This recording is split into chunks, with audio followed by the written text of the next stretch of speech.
Reit, Eirig Griffiths, beth sydd yn digwydd fan hyn o'n y coleg? Wel, ni'n cynnal cino i ardal Gogledd Sir Gar i godi arian tuag at y sioe Frenhinol. A hynny, oes targed gyda chi fel Na, pwyllgor? does dim targed. Y targed mwyaf yw i enjoyo. A os godwn ni arian wrth fynd i wneud hynny, gret. Na fe, ond Sir Gar sydd yn noddi 2017, ynddo Na fe? fe, ie. So beth yw ardal eich pwyllgor chi? Mae'n mynd o Llanllwni draw mor bell a Crigabara, Porth yr Yd fyna, a lawr y Bechfa, a wrth gwrs yn cynnwys Cyman. I ni bach mas o'r sir heno, ond sa'n credu wneud lot o waniaeth. I ni'n gallu trefnu. Beth sydd yn digwydd heno yn ardal? Bwyd?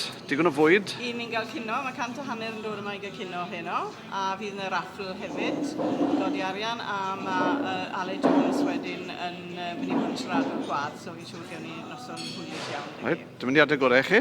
Gobeithio ddaw tipyn o arian mewn o'r cyfeiriad yma. Gobeithio. A gyda ni fan hyn wedyn Georgina Connoc Evans, Llys Genhades, pwyllgor Sir Gar wedyn, yfe? Ydyn, Sigar i gyd wedyn. Nawr, Georgina, wyt ti'n byw yn Harfod, yn ardal ni, ond beth yw swydd Llys Genhades? Mae'r swydd yn mynd rownd a cyfnogi'r Sir Gar pam ni'n treul codi arian ac ni'n fod yn ambassador o'r sir yn Sir Gar ac hefyd gweithio'n agos iawn gyda Cymdeithas Amaethyddol Sioe Frenhinol.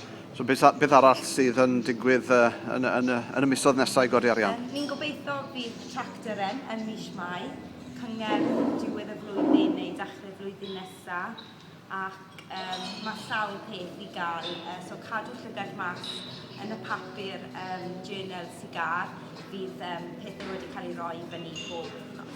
Oedden ni'n mynd i glywed y delyn heno?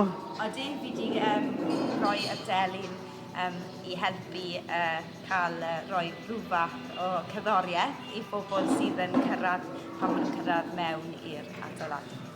Iawn, diolch yn fawr i chi. A diolch Lynwen. Good thumbs up. Diolch.